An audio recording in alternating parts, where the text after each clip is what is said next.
speaker, or my next interviewer. We're actually having a fireside chat, so you can pretend like there's a little fireplace going on, and you brought hot coffee, so yeah. This is Henrik Fisker, everybody. He's the CEO of Fisker Automotive. Welcome. Fisker Inc. But doesn't matter, Fisker Inc. Yeah. And we are going to talk about if John Ryan, can you change the slide to this beautiful?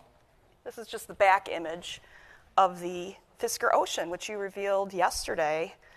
You gave the sneak preview on Manhattan Beach, and then the full reveal was today on stage at the auto show. And I took note because you said it was going to, with tax incentives, that it would start at $29,999, which is pretty incredible given, I mean, it's a gorgeous car. It's very luxury oriented. And you said during the presentation, it was really important to make a super cool vehicle that is accessible to everyone. So why do you feel that way? Well, you know, our vision is a clean future for all. And I really felt there was a big pickup in consumer interest for sustainable vehicles. And it's something that's kind of been at our heart for a long time. And we did a customer survey with our 19,000 reservation holders. And we asked them, what is the main two reasons you reserved this car? And they said sustainability and design. Now, if you truly want to change the world, and if you truly want to do something, we've got to get an electric car in the hands of a lot of people. And I've made a lot of luxury cars in my time. There's over 100,000. So I kind of didn't feel it was the right way to go right now in making another luxury vehicle. There's a lot of luxury EVs out there. So I think the real challenge, the real excitement was, can we make a super cool vehicle that's affordable? So who do you imagine your target customer to be? So yeah, we have done, again, surveys. So we know a little bit about our reservation holders. We see that about 70% of people who's reserved the Fisker Ocean has never had an EV, which is pretty surprising. It's kind of good news for us because we don't want to just target the current EV segment because it's pretty small. So I don't need to get somebody who's already driving an EV out of that into my EV. So what we really are targeting is people who's driving currently gasoline vehicles, mainly crossovers and SUVs. We thought we would have a lot of people come from premium brands. We do, but we also have a lot of people coming from more normal brands, which also is good news because that's another big market potential for us. And being sort of that $30,000 to $37,000, depending if we count the tax incentive in or not, means that we're in that same market where you see a lot of the big normal car companies sitting with, you know, pretty mundane cars. So I think now is a chance for somebody to say, hey, if I'm going to change and go into an EV, why don't I get something cool and sexy that is almost the same price the car I'm driving right now? Or cheaper. I mean, I think the average price on the road is $41,000, so that's actually cutting it a little bit and with a lot more style than most $40,000 cars. So the press conference that you gave yesterday at Manhattan Beach, you gave a lot, or actually it was the one today, you gave a lot of the specs. You finally gave the specs and everything, and you said that there's a number of patents that you're going to be featuring on the vehicle, or the vehicle has a lot of patents because it's high technology. So could you talk a little bit about some of those, and are you going to be, do you think that's something that might show up in some sort of marketing to people? I don't know that we will market patents in itself, but we had to create a lot of innovation and new things in this vehicle in certain areas. So for example, we have the world's largest solar roof, and to actually get the energy into the high voltage battery, we had to invent a whole new device that allows that on two levels. First, to actually get it in, but the second, imagine when you park your car outside the whole day, you're turning off the car. So how are you going to get that electricity in, how that solar energy into your high voltage battery? So we had to create a device that could do that without using energy out of the car. So that's something we filed a patent on. We also filed a patent on our rotating screen. So I think we're the first company in the world to actually have, you know, basically when you drive, the vehicle is in picture mode, and when you want to watch a movie or you're charging a vehicle or play a game, you press a button and it turns to landscape. So that's how we use our phones, our smartphones, but nobody's done in the car yet. So we filed a patent on that. We developed that screen together with Foxconn, and it's going to be the world's most high-resolution screen, 17.1 inch, and I think the turning function is definitely something completely new, and we filed a patent on that. So there's several things in the vehicle where we decided to file some patents. We found it was interesting, but then there's other things you do as know-how, and you don't necessarily find a patent on it. Sounds like a phone on wheels that people are never going to want to leave. They're just going to get in it and... That's what we hope. Yeah, that's kind of the whole point now.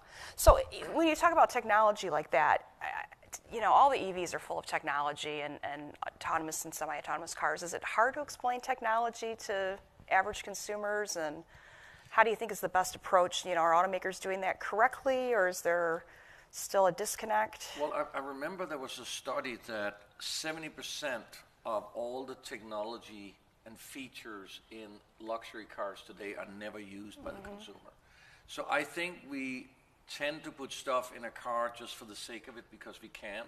What we are trying to do is to figure out what is it actually the customer wants.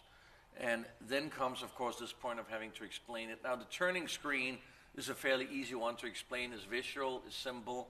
I don't think we need to explain how we get the solar energy into the battery, but when we get to ADAS features that you mentioned, self-driving features, that's become really complicated as well, and we are using a lot of acronyms and a lot of, unique wording that unless you really are into it, you may not understand it. So I think it's going to be quite a big task to explain people in the future what is these self-driving features. And just the fact that I'm using the word self-driving indicates the car can drive itself, which we all know it truly can't really yet. There's still required for you to grab the steering wheel, pay attention, all that. And I think there's already been some miscommunication out there around those features. So it's going to be interesting to see how we go about that in the next couple of years. How do we get people to understand what the ability of this vehicle or these different features truly are? While still being safe, right? While still being safe. Yeah, it's the technology is there to help you, but it doesn't mean you can take a nap or do whatever you're going to do, and let the car drive. So do you anticipate a fair amount of marketing, and do you think social or influencer marketing might be a good fit for the brand, or how do you see that going? So, we are still 12 months out before we deliver vehicles. So we didn't want to blow our entire marketing budget right now. We got 19,000 orders without really spending anything on marketing in a significant amount. And that means we're sold out until mid-2023. So the question then is, how much marketing do we do? So what we talked about is we're going to do mostly marketing to build the brand, to make awareness. So we're starting campaigns around that already, like we started today. And it'll roll out through social media. It'll roll out through a couple of other outlets that our marketing team are working on. And we're trying to do kind of a unique marketing campaign that are more focused around humans. We kind of say designed by humans, for humans. I think there's a lot of emphasis on AI and robots and all that stuff right now. And I kind of feel like our brand wants to be a little more human-centered. We're all about sustainability, so we're trying to create a campaign that really talks about who we are as a brand, what we want to do for the world, what we want to do in terms of creating the world's most sustainable vehicles, and also some of the fun aspects of being a Southern California company. We are kind of, I think, pretty laid back and fun. We got something we call the doggy window in the back, where you can roll down the very last three-quarter window and a dog can kind of stick out his nose and get some fresh air. And I kind of came up with that idea because I always see a dog sitting in the back seat, and I'm always afraid they're going to jump out the window, and for sure they're going to scratch the seat. So in our vehicle, you can actually put it in the trunk area. We can open up the windows. We got something to fix the leash so you don't, it doesn't jump out. So, that's kind of some of the fun elements. So we're going to slowly start rolling that out. We got 12 months of plenty of time to spend time on doing marketing. In terms of influencers, et cetera, I think, unfortunately, social media have taken a bit of a turn where there seems to be a little bit of a, in my view, a little bit of a saturation in some of the ways that the content is pushed out, and it's almost like it's saturated. You now scroll on Instagram or something, and it's just crazy. I mean, you even miss interesting stuff because there's so much, quite frankly, garbage that you first have to scroll past. So I think we're looking at some innovative ways of how we get out our information to the right people. We have engaged an agency that really look at data and where we can really target the right people we want to talk to. Data targeting is huge, right? I mean, that's really more efficient that way, right, to target the right people. Yeah, because we can't do mass blasting. You know, we don't have those type of budgets. Well, in terms of influencers, you're a little bit of an influencer in and of yourself. I mean, I follow you on Twitter, and I've been watching you talking about the parts and going to the parts plant and seeing them made, and a lot of people follow you. So you've kind of got your own. Yeah, I mean, we got to go beyond that too, because we need to reach new people who don't even know we exist. So that's why we have created a marketing campaign to kind of get out to people that don't know we exist. I think one of the interesting things we see, specifically in the electric car field, is that a lot of the early adopters of electric cars, and even the people who come in now, which is not quite early adopter, but I would still call them early, they're not necessarily car fanatics. They don't necessarily read car magazines. They don't necessarily go in on car websites. So you have to find different ways of communicating and reaching those type of people who is looking for these type of vehicles. Oh, you had a pretty big crowd down on the beach yesterday, so I guess that's one way, right? Yeah, you know, we're going to look at attending different events, doing different things where we see some of our potential customers be. So that's something that we're working on for next year. Okay. So speaking of Manhattan Beach again, I know that's where you were near there when you came up with the idea for the Fisker logo, when you were drawing it. So could you talk a little bit about the logo and what the elements of it mean, and do you think logos are important to company identities? I do think logos are important. They probably become more important as you're building your brand and people kind of recognize it. In the early days, they're less important because people don't know what they mean, so you need to actually show the product or the lifestyle or whatever else you want to communicate. But when I sat back in 2004 drawing the Fisker logo you see behind the car here, I was coming up with all kind of crazy ideas, and finally it was getting sunset, and I saw the orange sunset, the blue ocean, and that kind of became the logo. And I just drew it down, and then the two bars with designer's pen and engineer's ruler. So it's got a bit of a story behind it, a bit of a reason, which I always think is good if you have a logo that has some story. And of course, some historical logos do have sometimes a story. So that's something that we want to for sure keep. Well, and it's the two elements of the vehicle. It's a design focus, but it's also, tech engineer focus that are both important. So they're kind of equally part of the story. So I know you've worked as a designer at BMW, Aston Martin, and you've had a very storied career. What did you learn from those past experiences that you're taking to Fisker? So I think some of the biggest learnings from the traditional car industry is that they're extremely good at following a process, developing a process. But it also means that if you have a process that you want to reinvent, it's really difficult. So as we started Fisker Inc., we looked at, from the beginning, not just taking the traditional process, but really come up with different processes within the company. And one of them was to challenge that it should take 4 years to develop a car. I think it's a big issue. It's something that automatically the entire industry, including suppliers, have agreed on. Through the years, it's about 4 years to develop a car. Now, that was okay when everybody took this long time. It was okay when we didn't have technology that went as fast as it does today. The problem is today, technology is moving so fast that if you buy a car today, brand new, right now, that technology in that car was probably selected 3 years ago. So it's going to feel old compared to your smartphone, for example. So what we wanted to do was actually make a development process where it took us less than 2.5 years, and that will give us a competitive edge because we can now put newer technology in our vehicles. So when you look at our vehicle at our show stand, all that technology in that vehicle was pretty much decided on this year, which is why we have the world's longest range in our price class for the type of vehicle. We got 340, 350 mile range. That is the longest of any SUV or crossover in this price range. The one that's under 50,000, that is the 340 mile range. to $68,000 over 350 miles. But that's only doable because we chose battery technology this year. We developed the high energy density battery pack this year. The screen, we started developing it this year. That's why it's the highest resolution. So that's some of the things we looked at, and that was one of the biggest learnings that I took from the traditional car industry. I'm guessing your previous jobs, it was a lot longer lead time, just as far as what you're saying, the 3 years and probably even higher. Well, I mean, when I say 4 years, so when you have a 4-year development time, you obviously spend the first year, engineering and laying the concept out, but then you start choosing the technology, and then it's 3 years. So it becomes 4 years. Some car companies are still taking more than 4 years to do a car. And that's also to do with a very long decision process that are in all large companies, because you go through multiple levels.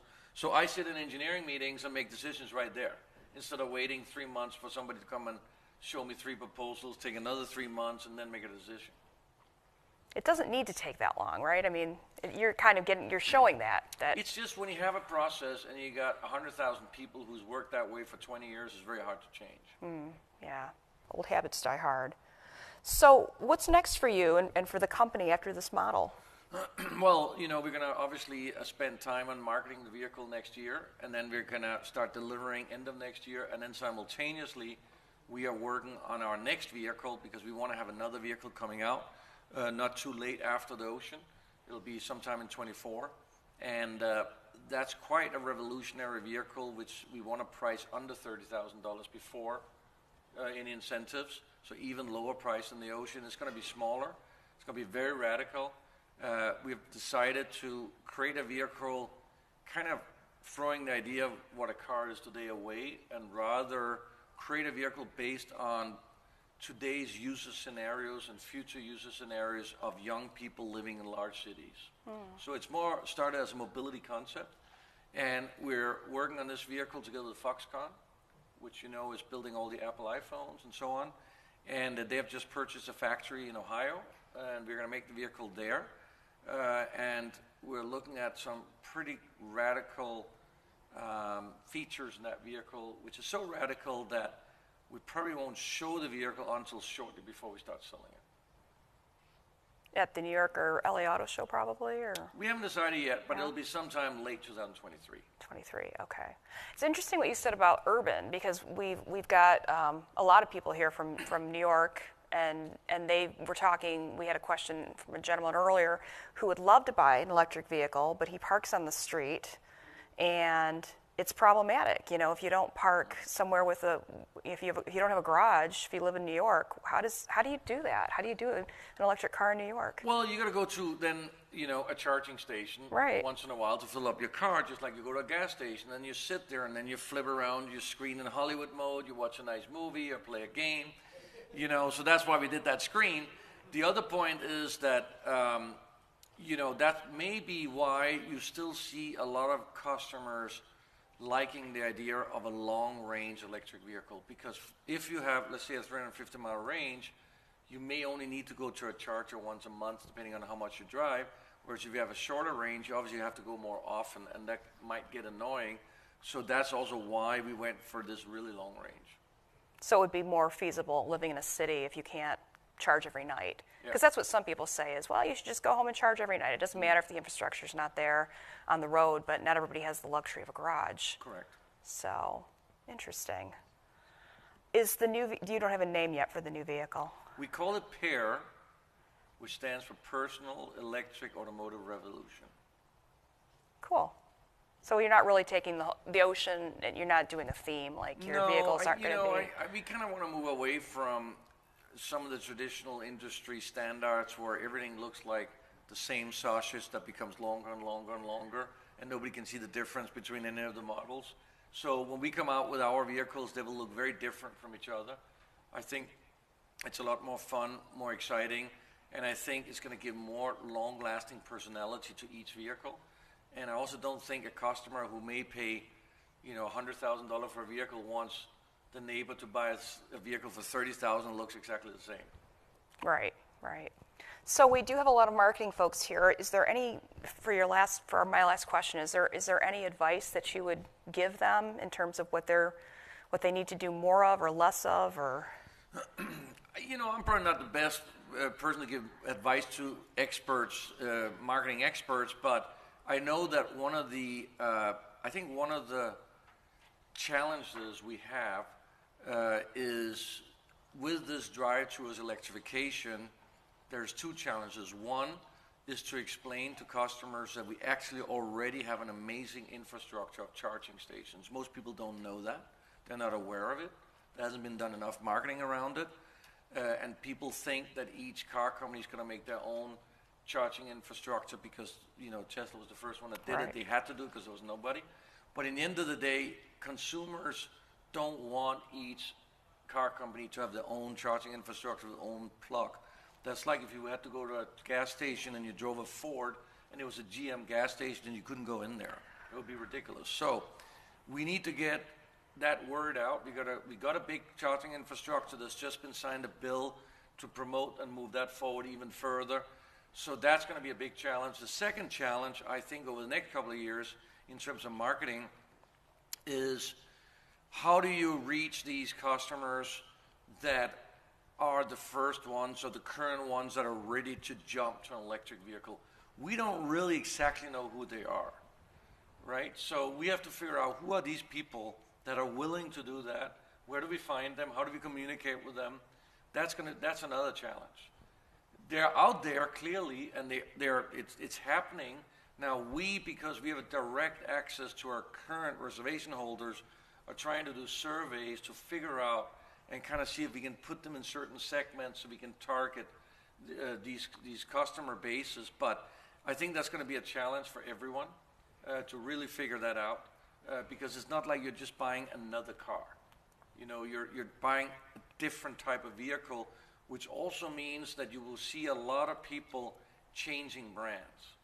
So I don't think it should be just as simple as thinking that just because you drive a certain brand and that brand makes an electric car, that you automatically will own that customer. For example, us, 19,000 people came to Fisker to reserve a car. They came from some other brands. So there's a lot of opportunity. A lot of opportunity. Cool. Well, I think we've got time for maybe one or two audience questions. Any questions for anyone? If anybody... I'll ask a question.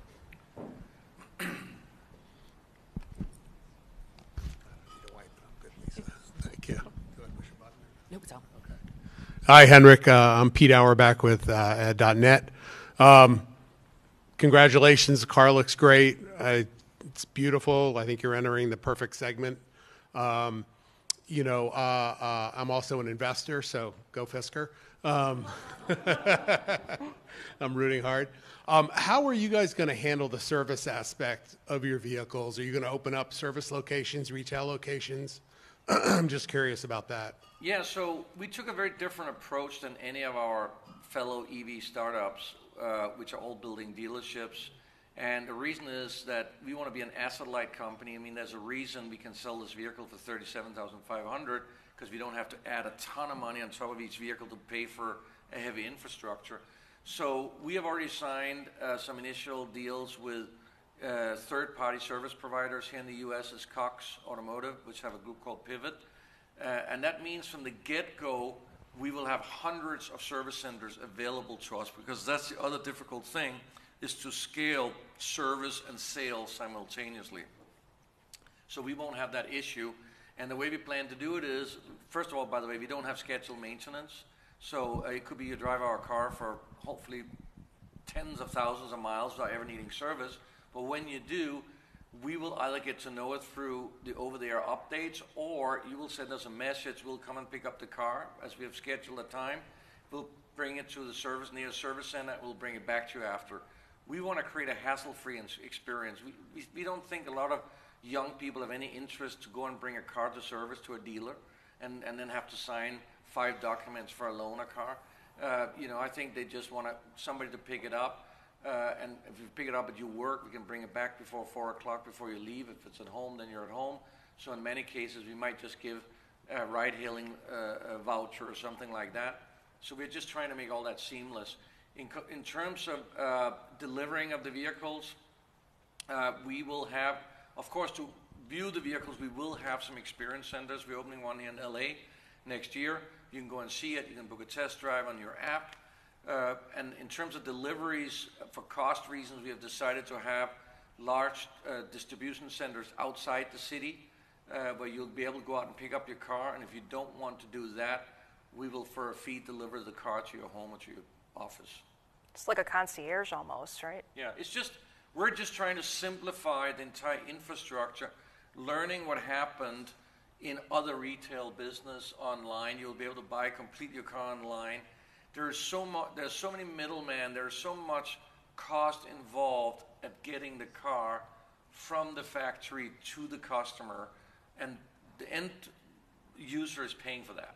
It's thousands and thousands and thousands of dollars on top of the 15% dealer margin, or whatever it is. But you are going to have to deal with states like Michigan that aren't going to be real cooperative with... Then you come and pick up, like, other car companies, like Tesla sells there. You go and pick up the car in the next state. Look, eventually, we are already now having more EV car companies in the U.S. than gasoline car companies. So there's a point where somebody has to listen to the consumer. We are, as far as I know, a pretty free country. So eventually, if the customer wants to buy a car directly from a car company, I don't see how we can keep stopping that from happening. Any other questions? I actually have one.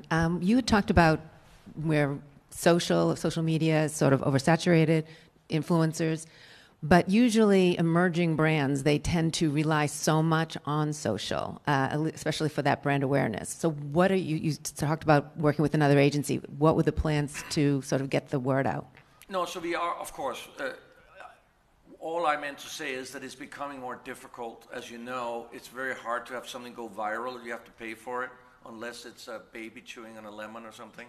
So, it's very clear that it's not so easy anymore to make these quick stunts and then suddenly it's all over the place. So we do have to go out and use social media and paid social media, and we have made campaigns for that we're going to start rolling out.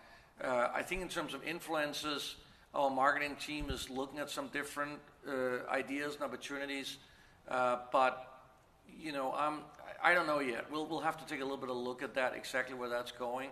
But social media, absolutely, we have to use it. There's no doubt about it. Maybe a baby eating a lemon driving a Fisker. I don't know. Something like that would be a good idea. Yeah. Hey, that's a good idea. I knew I was in a good marketing environment. And they need to be waving. Right. All right. Oh, wait, we got one more.